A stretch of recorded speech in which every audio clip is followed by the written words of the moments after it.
స్మరించుకొని తరించిపోదాం మన మహనీయులను స్మరించుకొని తరించిపోదాం మన మహనీయులను స్మరించుకొని తరించిపోదాం అబ్దుల్ కలాం అబ్దుల్ కలాం అబ్దుల్ కలాం అబ్దుల్ కలాం అబ్దుల్ కలాం అబ్దుల్ కలాం మన మహనీయులను స్మరించుకొని తరించిపోదాం మన మహనీయులను స్మరించుకొని తరించిపోదాం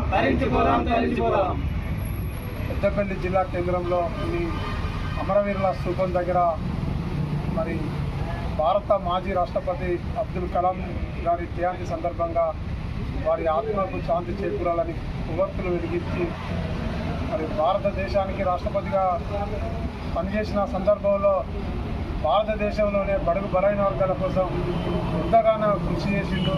అబ్దుల్ కలాం గారి కృషి మరులేంది.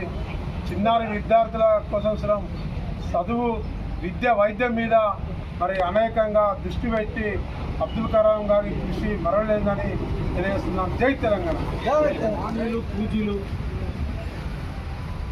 భారత మాజీ రాష్ట్రపతి అబ్దుల్ కలాం గారి జయంతిని పురస్కరించుకొని పెద్దపల్లి అమరవీరుల స్థూపం వద్ద తెలంగాణ ఉద్యమకారుల జిల్లా అధ్యక్షులు గుండేటి ఐలన్న మరియు ఉద్యమకారుల ఆధ్వర్యంలో కూడా వారికి జయంతి సందర్భంగా వారికి ఘన నివాళులు అర్పిస్తూ మరి అబ్దుల్ కలాం గారు కలలు కను ఆ కలలు నెరవేర్చుకో అని సమాజానికి చాటిన గొప్ప వ్యక్తి.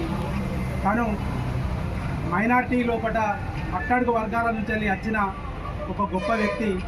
చదువు ద్వారానే ఈ సమాజం లోపల దేన్నైనా సాధించవచ్చు అనే ఒక సంకల్పంతో మరి తను ఒక శాస్త్రవేత్తగా మన భారతదేశ రాష్ట్రపతిగా తన సేవలు యావత్ భారతదేశం ఎన్నటికీ మరవలేవు.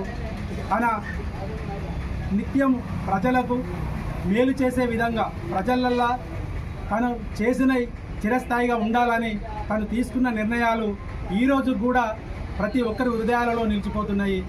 అటువంటి గొప్ప వ్యక్తులను మనం కలుసుకొని మహనీయులను స్మరించుకొని తరించిపోయినప్పుడే మన యావత్ భారతదేశం మరి మురిసిపోయి భావితరాలకు స్ఫూర్తినిచ్చే విధంగా ఉంటుంది. ఈ సందర్భంగా వారికి మన తెలంగాణ ఉద్యమకారుల ఫోరం పక్షాన మరొక్కసారి ఘన నివాళులు అర్పిస్తూ అబ్దుల్ కలాం గారి ఆశయాలు మన మహనీయులను స్మరించుకొని తరించిపోదాం.